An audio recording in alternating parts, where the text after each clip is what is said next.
IVM.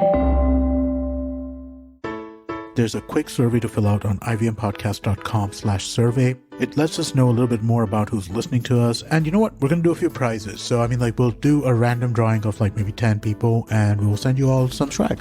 Remember, that's ivmpodcast.com/survey where you can fill out the survey.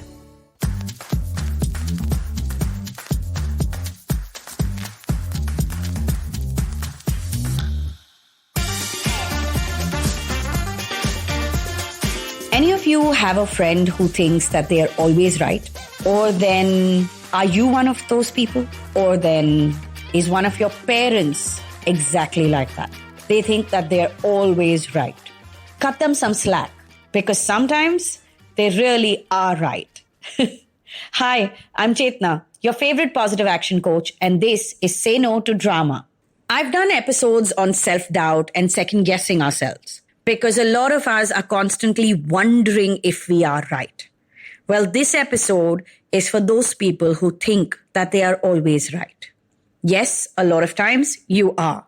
But then there are a lot of times when you are not right. And you know what? It's absolutely okay.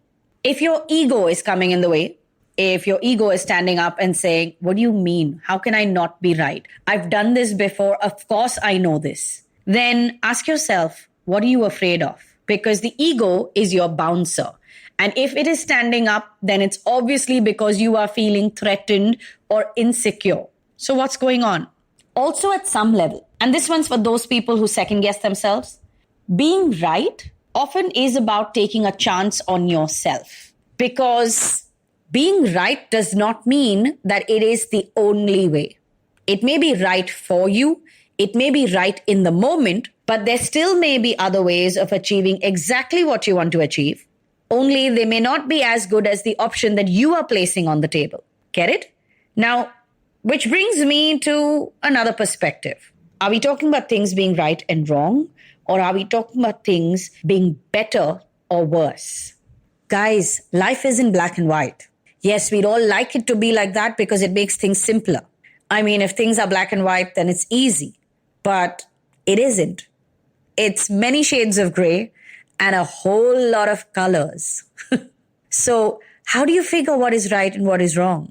Sometimes you don't. Sometimes you take a chance. Sometimes you go with what feels right, what feels is the best option in that moment. And sometimes it's okay to admit that, you know what, I thought this was right, but now listening to what you are saying, whoever this other friend is who is giving you their point of view, it's okay to admit that maybe your option sounds better, sounds more doable. It does not make you less. It does not make you not good enough. In fact, when you are willing to admit that there's a better option out there, it only shows that you are open-minded, you know how to adapt, and you're a learner. Those are strengths. They are not weaknesses. When your ego is blocking all the voices out because you cannot be wrong, because your own noise of judgment is not letting you listen to the better options, that is a weakness. That is you not being good enough. Being good enough is not about being perfect or being right. It is about being your best self. And any person's best self is always an evolving one that is willing to learn, one that is willing to adapt, one that is willing to be open to many different ideas. Also, to the people who think that they are always right, look around you. Do you have a parent who is always right, who refuses to listen to anyone else's point of view, and you've not learned how to negotiate with them or how to get them to listen to you? There's a possibility that you're completely mirroring them, that you're doing exactly as they are doing because monkey see, monkey do. Yes, that's how children learn. They learn by watching. They imitate. Children don't learn by thinking and using their brains in the beginning. That comes later. That comes over time. At first, it's just monkey see, monkey do. And in some spaces in your life, even as an adult, you might be doing exactly that. You are not your parent. You are your own person. You have a brain. You have a certain thinking capacity. Use your mind appropriately. A good way to understand this is to ask yourself, why do I need to always be right? What will happen if I am wrong?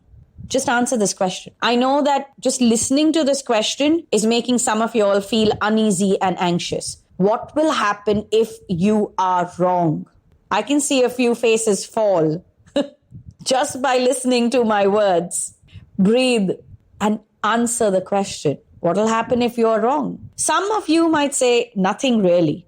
But if you dig down a little deeper, you'll realize that you will feel bad if you are wrong. You will feel less than, not good enough. Some of you may even feel like a failure. And that is where the problem is. That is where you are standing up and saying, oh my God, I cannot be any of that. So I have to be right. Which means that in order for you to be an open-minded person, you need to face your fears. You need to become okay with somebody else being better than you and somebody else knowing an answer before you do, or giving a solution that is better than what you are giving. You have to become okay with the fact that you don't know everything and you don't have all the answers.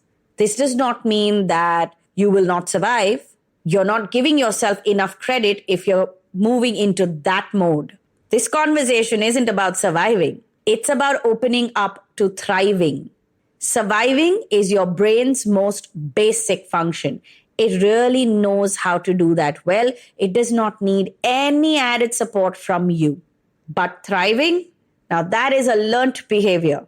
You need to exercise that muscle in your head to learn to thrive. And in order to learn to thrive, you have to be willing to be wrong, to admit where you don't know enough or you don't have the appropriate answer or where there is a better way and you did not think of it.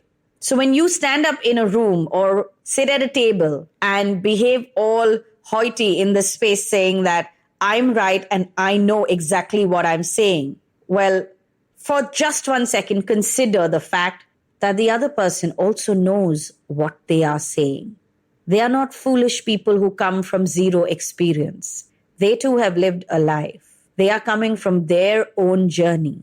So the way that you know what you are talking about, they too know what they are talking about. And maybe if they don't, then respond with facts instead of sitting on a pedestal, behaving all entitled to respect and to being followed or to being acknowledged. If somebody, according to you, knows less, then respond with facts. For more episodes on how to not be insecure, on how to not let the ego drive your responses or answers, in how to understand when you are right or wrong, and how to be your best self, you need to scroll through the entire list of episodes on Say No to Drama.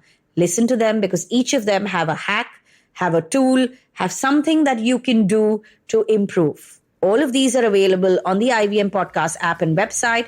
And if you would like to really work on yourself, then I would strongly recommend booking a session with me.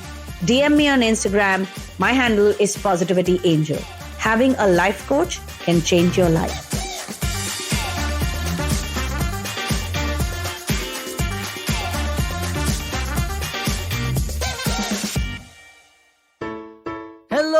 Hello. It's been another great week on the IVM Podcast Network. On Advertising is Dead, Varun talks to artist manager Ayushman Sinha about what it's like managing a musician in the age of social media.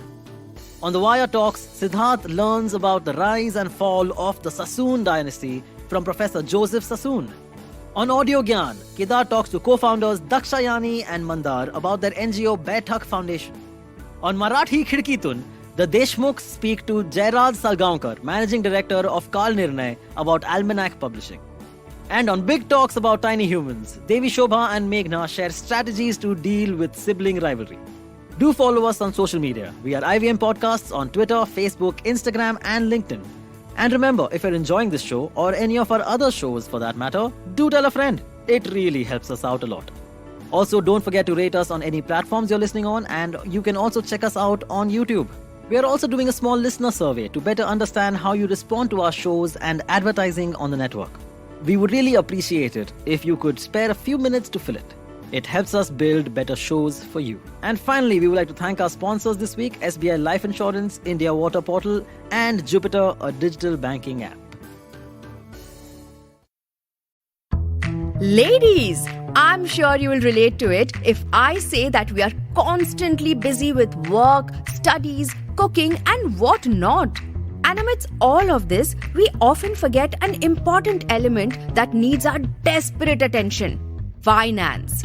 So here we are, bringing to you SBI Life presents A Sip of Finance, a women-exclusive podcast where we will teach you how to manage personal finances in a simple and straightforward way with your host, Priyanka Acharya, a finance expert who's been in the industry for 14 plus years. And not just in English, but in 7 more languages. So tune in every Tuesday for fresh episodes on the IVM Podcast Network and all major podcast streaming platforms.